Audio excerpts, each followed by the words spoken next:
With the WINN FM News, I am Kevin Brown. And I am Yulana Weeks. Our top stories. Dr. Jensen Morton attends workshop on public health digitization in Singapore. Regional judiciary and law enforcement authorities dissect recent ECCB RSS workshop on financial crimes. St. Kitts Nevis representatives Mary Shelford and Kayla Claxton prepare for Regional Tourism Youth Congress 2025 in Barbados. European Union observers flag advantage of incumbent in Guyana elections. St. Lucia pilots new tool to combat trade-based money laundering. Internationally, hunger worsens in Nigeria as aid cuts reduce food supplies. Now, the details.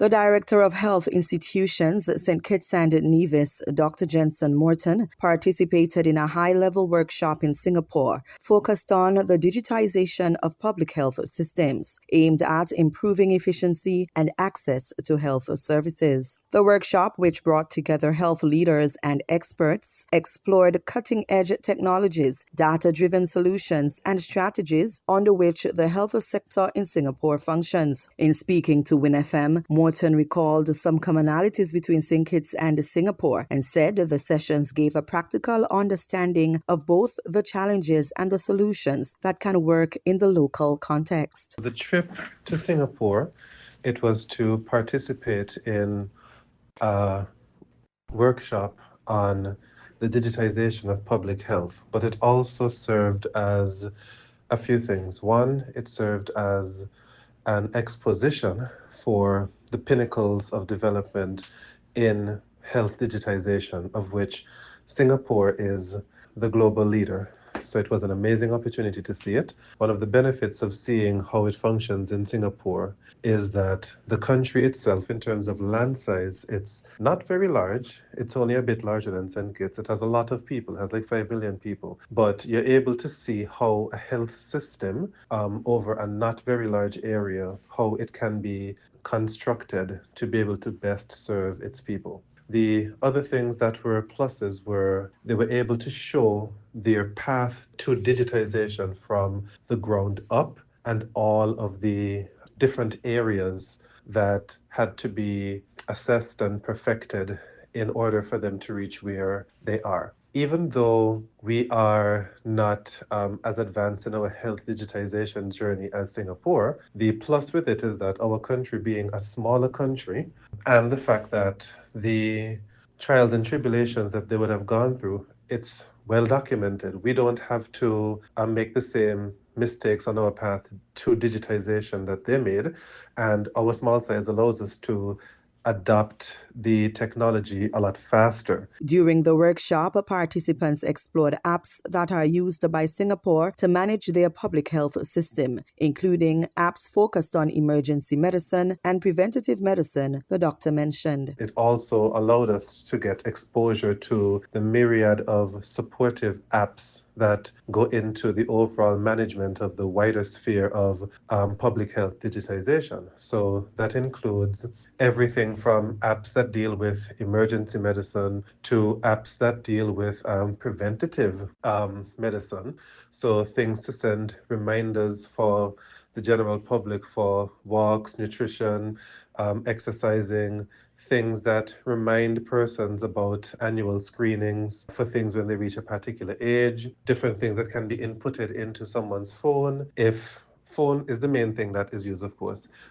If the person has a predisposition to something like diabetes, hypertension, etc., just particular reminders that they're able to get exposed to, and everything else with regards to how to intertwine into your health digitization, your patient medical records coupled with aspects of your billing and insurance coupled with aspects of pharmaceuticals, aspects of laboratory results and tests and everything like that. Dr. Morton emphasized that the lessons learned will be instrumental in shaping St. Kitts and Nevis's ongoing efforts toward health digitization. He highlighted that the system would be tailored to the country's specific needs, particularly a more connected and patient-centered healthcare network. So at the end of the entire exercise that we're going to be doing in St. Kitts with our first steps with health digitization, it should include the ability for persons to access things such as laboratory results from an application on their phone, for example. Even other things such as diagnostic imaging as well. It would allow for persons to make bookings for outpatients clinic sessions. You can make the booking on your phone. You can be told the time to arrive to the hospital to be seen by the physician, such that it can minimize the amount of wait time. It would include for persons going to the emergency room for particular ailments, the ability to send messaging via applications to the hospital such that the medical staff at the hospital can be aware of your special case and the case that is coming even before you make it to triage, and even some advanced things that they had in place, including there was a program that they would have launched some years back in Singapore, which would have included the training of thousands of persons in the nation in cardiopulmonary resuscitation or CPR, such that when someone would call an ambulance for them to receive care for chest pain and suspected heart attack, that person, once they have the app on their phone, which nearly all citizens do have the health app on their phone, it sends the exact GPS location of that person to the emergency services. That location can then be sent to the persons that have been trained in CPR, of which, if you have enough of them trained scattered about the nation, it would be possible for one of those trainees to reach the person sometimes before the full-blown ambulance can reach. And the fewer minutes that pass before resuscitation takes place, the greater chance of survival of the person. So all of those things are things that we will, be implementing over the upcoming months and years in the nation. In 2023, the Ministry of Health of St. Kitts and Nevis put the necessary infrastructure in place for a health digitization network. The network was built out through the collaboration of the government of St. Kitts and Nevis and the cable. According to Morton, efforts are being made to finalize aspects of the software, the training of the IT staff, the training of the hospital staff in its usage, and getting a system of continuous tracking, improvement, monitoring, and development in place. It's going to require the establishment of a full-blown steering committee for the digitization process, coupled with more persons on island having to receive the necessary training and certifications in IT with regards to health, the strengthening of our own IT team, the adaptation of the technology by all of our different staff members, and also even the incorporation of AI into those applications to reduce the likelihood of making any human errors with regards to health. Dr. Morton expressed gratitude for the opportunity to participate in the workshop, highlighting plans to collaborate with Singapore and other international partners on the journey to health digitization in St. Kitts and Nevis. So the overall trip was very good. It's yielded lots of positive results. We're going right to work immediately, and Singapore has already agreed to assist us as well with the digitization process, and this comes hand in hand with the offers that were already extended to us by our partners in Taiwan as well as our partners in New Jersey. The workshop was held in Singapore from August 25 to 29, 2025. The Caribbean continues to face challenges related to illicit finance, organized crime, and emerging technologies, as well as their constant evolution, which impacts the region's economic stability and rule of law. The Eastern Caribbean Central Bank, in partnership with the Regional Security System and with support from the Caribbean Development Bank, is empowering the region's judiciary through a workshop to not only be responsive, but also proactive toward these threats. Tackling the topic in its Season 29 opener, ECCB Connect's host, Shanna Derrick, sits down with Eastern Caribbean Supreme Court Judge Bernie Stevenson, Pedro Harry, advisor for the Caribbean Financial Action Task Force, and Keisha Sutherland, director of the Asset Recovery Unit at the RSS, to discuss the workshop and its implications for the region. ECSC Judge Stevenson detailed how the workshop primed judges to combat illicit finance and organized crime. The workshop is essentially aimed at building, particularly among the judges, the capacity to understand the whole proceeds of crime arena. We fondly refer to it as POCE, P-O-C-E, which really means the Proceeds of Crime Act. Participants are drawn from the Eastern Caribbean Supreme Court, which extends across 9 territories, from the British Virgin Islands in the north to Grenada in the south. We have in the group High Court judges and masters and magistrates. We've been exposed to understanding the key concepts involved in prosecuting money laundering and doing civil asset recovery, and understanding the whole question of AML and CFATF. We were also exposed to the concept of cryptocurrencies and alternative assets. Judge Stevenson described asset forfeiture as draconian when used as a tool for crime deterrence. It's quite draconian in that it is meant to take away from the criminal activists in our region the fruits of their criminal activity. The process of asset forfeiture is aimed at depriving them of their ill-gotten gains. There are 2 aspects, one to deprive and one to deter.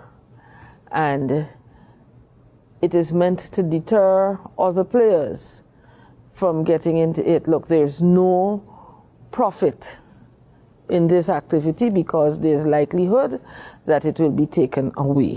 Pedro Harry, advisor to the Caribbean Financial Action Task Force, emphasized the practicality of the workshop and its necessity as the Caribbean continues to grapple with porous borders in relation to illicit financing and organized crime operating in the region. This workshop is really timely. Some of the things that we discuss in this workshop are the practical issues such as, what judges and prosecutors are expected to look at during money laundering, even terrorist financing, investigation, prosecutions, and conviction, and the application of sanctions that is proportionate, dissuasive, and effective. We also cover the FATF immediate outcomes and the role of the judiciary in ensuring that effectiveness is achieved from those immediate outcomes. Harry elaborated on the key takeaways of the workshop with a focus on effectiveness. A lot of focus and scrutiny is going to be given to effectiveness, i.e., so countries have the legal mechanism in place already. We're seeing that countries have legal mechanism. So there are countries that already have largely compliant and compliant for 40 recommendations. But the issue is on effectiveness. So it is important that we train our judges and our magistrates who deals with money laundering cases in court and also targeted financial sanctions so that they can be a part of the process. In implementing more stringent protocols for financial institutions and the judiciary to combat money laundering and other financial and technological crimes, Harry expressed possible implications for financial inclusion efforts. So part of the 5th round will be a lot of focus on financial inclusion as well. And this is where the FATF would have revised recommendation 1 that speaks to risk and coordination, and also recommendation 10 that speaks to customer due diligence. And there have been some revision there to really focus on financial inclusion and having supervisors educating the financial sector, the DNFPP sector, what we call the designated non-financial business and professions, and the virtual asset services provider sector, so that it must be on a risk-based approach and not a rules-based approach. That way, the common man on the street who may not have 2 pieces of ID and need to open a bank account, you have to do a risk assessment. You have to build a risk profile of that individual. And if it is that okay, this person only have a single piece of ID, working for minimum salary or minimum amount of money, the farmer, the fisherman, is it that you're just simply going to say, okay, because you do not have 2 pieces of ID, that you cannot be a part of the formal banking mechanism? We do not want that. And the FATF does not want that. So a big part of the 5th round is going to be on financial inclusion. Keisha Sutherland, director of the Asset Recovery Unit at RSS, discussed why the RSS needed to be involved in hosting the regional workshop and the broader implications of the region's participation on the global financial stage. As you would understand, we are all regional institutions, and there are responsibilities, international obligations that our member countries have. And while those particular obligations are national in that it is the countries that have to comply with these obligations, we recognize that if we are not doing the work in terms of ensuring that the countries are complying, then we would have to face the possible blacklisting and the possible negative effects. And so in recognizing that, and the ECCB doing its examinations and understanding that the member state, there were certain gaps in the member states, understanding that, yes, AML-CFT is a process, and while you are focusing on particular stakeholders, there were some of the stakeholders who affected the results that were not included. Sutherland shared that while the focus should be on ensuring that investigators, prosecutors, and regulators receive continuous training to combat financial crimes, the judiciary must also be included in this effort. The international obligations also ask the countries to ensure that the judiciary is properly sensitized on these matters, but also that they prioritize these type of matters. The Asset Recovery Unit Director shared how combating anti-money laundering and countering the financing of terrorism is part of the RSS's purview in filling these national security gaps in the region. If we are thinking about national security, we cannot just limit ourselves to the traditional areas of national security. We must look at how risk and the criminogenic environment is evolving in the respective member states. And as we saw that the mutual evaluations that were being done in the respective member states were outlining different gaps, they were showing different issues that member states have, that start becoming a national security issue, because you have countries that are being blacklisted.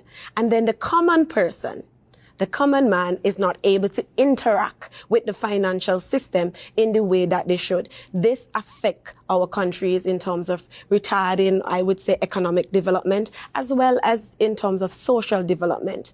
And so the RSS recognized the need, therefore, to involve itself in helping the member states with filling these gaps and ensuring that we are able to present our countries in the best light before the global system and strengthening their financial integrity as well as their overall financial system. The trickle-down effect of financial crimes or crimes of any kind is evident. It directly hinders growth. Economic instability fuels higher rates of crime, which act as a significant barrier to prosperity, suppressing investment, reducing tourism, and accelerating emigration.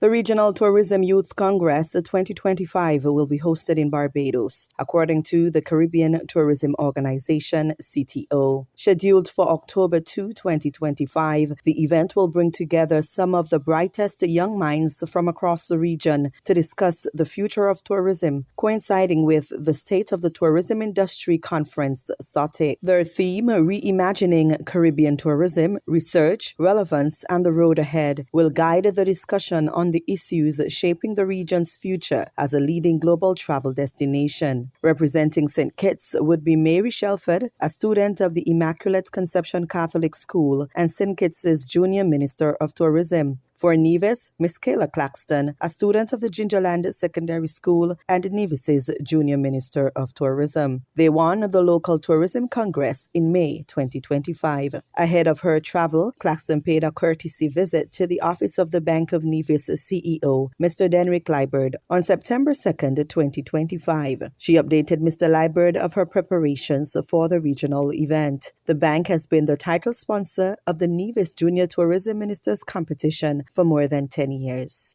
Meanwhile, at the regional affair, young tourism ambassadors aged 14 to 17 from across 14 territories will represent their respective countries, sharing innovative ideas to improve and strengthen the tourism industry. Their presentations are expected to highlight sustainability, community involvement, and the use of technology to enhance visitor experiences. Participants are required to prepare and be ready to present their respective ideas on one of 4 topics. Topic 1, the 3 new S's of Caribbean tourism. Topic 2, leveraging heritage tourism for development. Topic 3, Connecting the Caribbean with Sustainable Transport. And Topic 4, Digital Transformation in Tourism. The winning presentation will be selected by a panel of judges comprising tourism officials and industry experts. The top youth delegate will be awarded the title of Caribbean Junior Minister of Tourism and will represent the region at various tourism-related events throughout the year. He or she will serve as an ambassador and advocate for sustainable tourism practices across the region. As the Caribbean faces challenges such as climate change and shifting travel trends, the Regional Tourism Youth Congress 2025 is expected to play a vital role in shaping strategies for a more resilient and competitive tourism industry. In regional news, European Union observers flag advantage of incumbent in Guyana elections. News source Guyana reports. Monday's elections were competitive and peaceful, but undue advantage by the incumbent government, legal gaps and insufficient campaign rules created an uneven playing field, the European Union Election Observer Mission has found. The EU Observer Mission delivered its early report on Monday's elections, with its chief observer, Robert Biedron, a member of the European Parliament, explaining that the incumbent government's advantage over the other 5 political parties distorted the level playing field during the election campaign. On 1st September, Guyana held its general and regional elections in a peaceful and orderly manner. Voters queued patiently, polling stations opened on time, and polling staff carried out their duties professionally and efficiently. At the same time, the elections took place in a highly polarized and evolving political landscape against the backdrop of exponential oil revenue growth. While fundamental freedoms were largely respected, the campaign was affected by unequal conditions, largely due to ruling parties' incumbency advantage. In the lead-up to election day, President Irfan Ali and his administration commissioned a number of public projects: hospitals, schools, roads and bridges, in addition to a number of social support programs that overlapped into their campaign activities, the European Union found. The campaign finance is largely unregulated, leading to a lack of transparency and accountability. The ruling party benefited from the advantages of incumbency. Public projects such as hospitals, schools, roads and bridges were inaugurated in a parallel with campaign activities, while state media and government social media channels amplified ruling party messages. Let me be clear on that.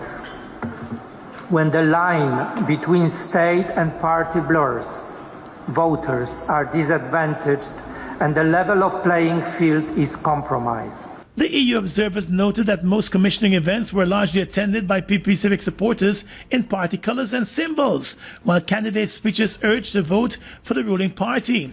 Beneficiaries of government cash grants supported added reported having received unsolicited phone calls encouraging them to vote for the ruling party, raising concern over the misuse of personal data.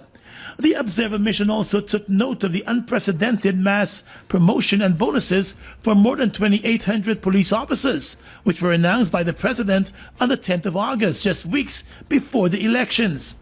Biedron told reporters that direct pressure on civil servants and part-time government employees was also reported, with instances of civil servants being demoted or transferred from one location to another after they expressed support for another party. Added to that, the EU election observers received reports of voters refraining from openly supporting opposition parties, fearing negative repercussions, such as the loss of employment or social benefits. According to the mission, the lines were blurred, and campaign financing in the country remains largely unregulated, leading to a lack of transparency and accountability. Spending ceilings are low and outdated, and the existing rules are ambiguous, the chief of mission reported. Political parties and candidates are obligated to report campaign expenditures to the Elections Commission, but that has not been enforced. St. Lucia pilots new tool to combat trade-based money laundering. DBS St. Lucia has that story. The National Anti-Money Laundering Oversight Committee, NAMLOC, in partnership with the World Bank, is hosting a trade-based money laundering (TBML) risk assessment workshop. The workshop serves as a critical platform to strengthen St. Lucia's national capacity to detect and combat trade-based money laundering. Officials from the World Bank and the United Nations Office on Drugs and Crime will use a pilot TBML risk assessment tool developed by the World Bank to explore TBML typologies, risks, and assess vulnerabilities. We know that St. Lucia has porous borders.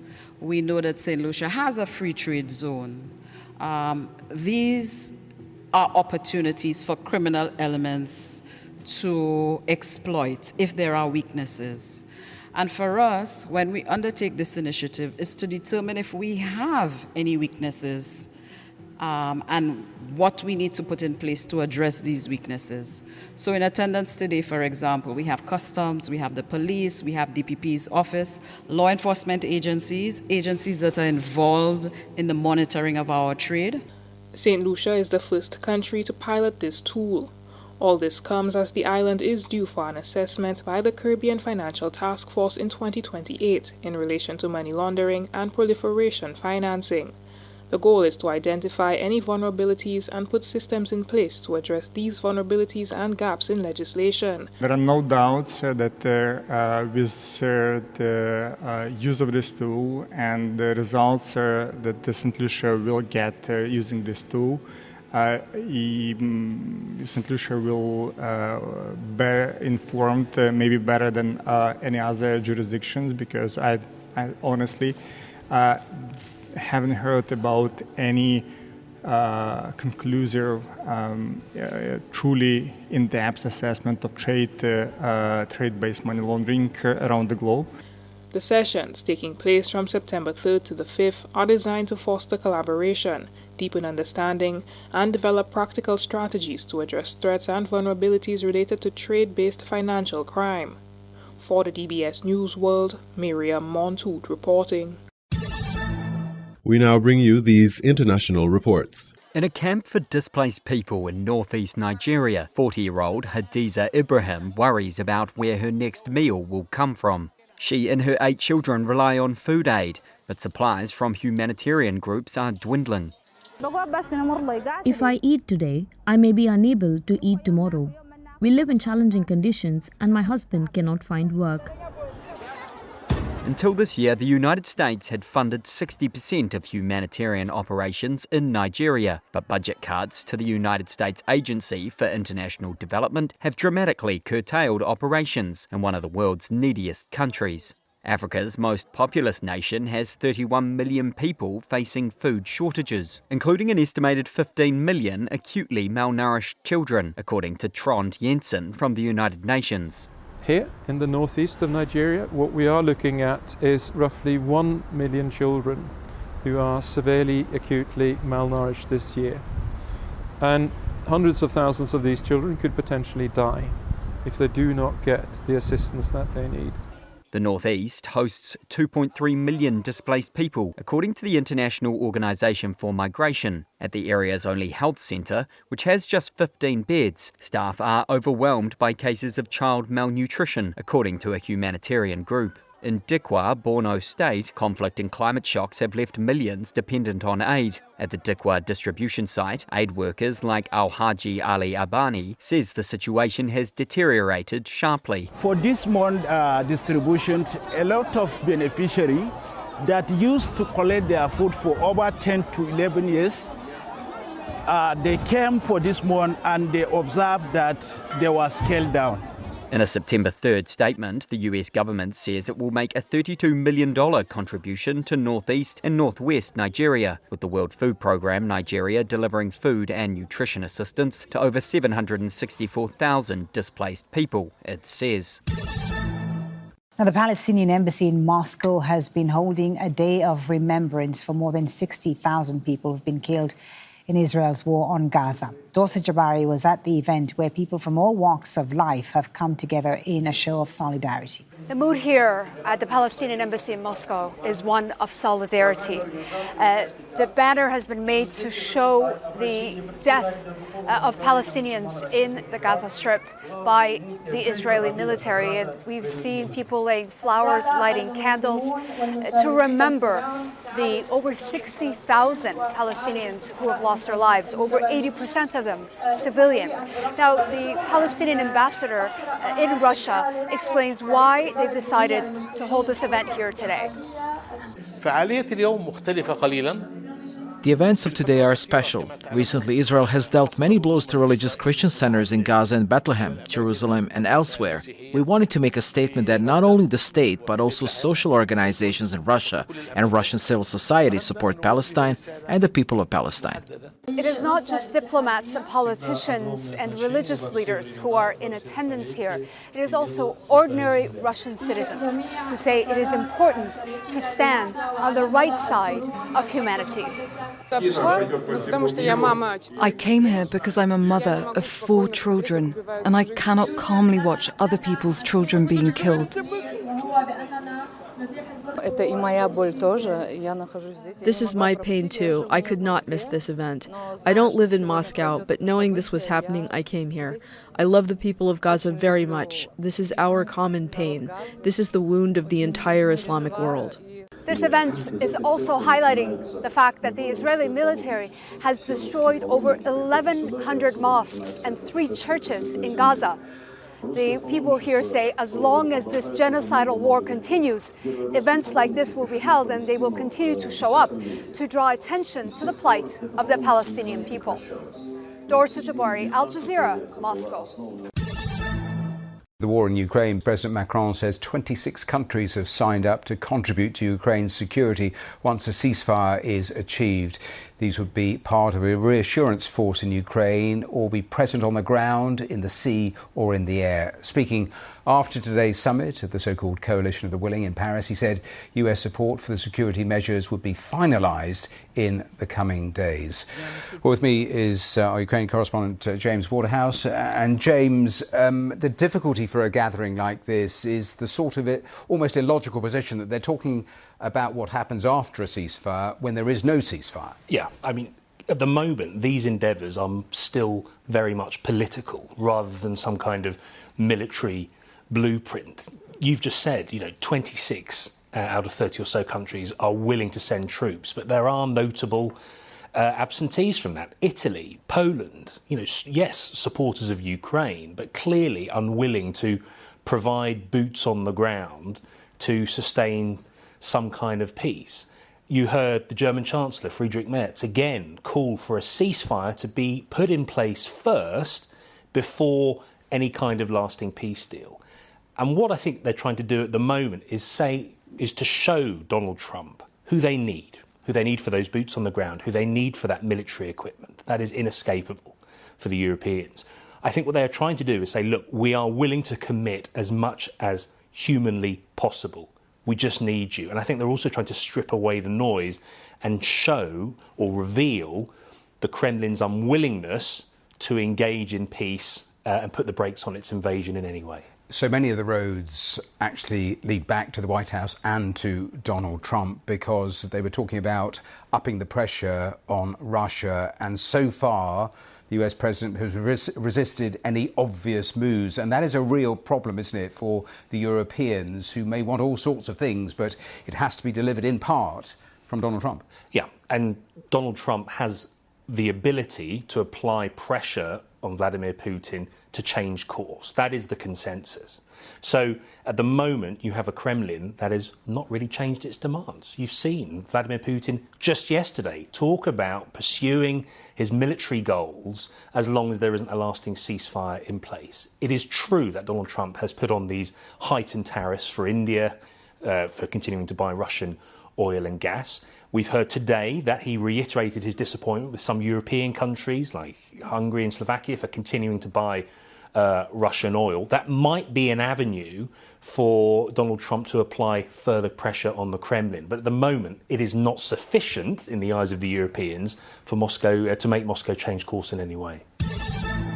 You were listening to the WINN FM 98.9 newscast. Our top stories were: Dr. Jensen Morton attends workshop on public health digitization in Singapore. Regional judiciary and law enforcement authorities dissect recent ECCB RSS workshop on financial crimes. St. Kitts Nevis representatives Mary Shelford and Kayla Claxton prepare for Regional Tourism Youth Congress 2025 in Barbados. European Union observers flag advantage of incumbent in Guyana elections. St. Lucia pilots new tool to combat trade-based money laundering. Internationally, hunger worsens in Nigeria as aid cuts reduce food supplies. Thank you for listening.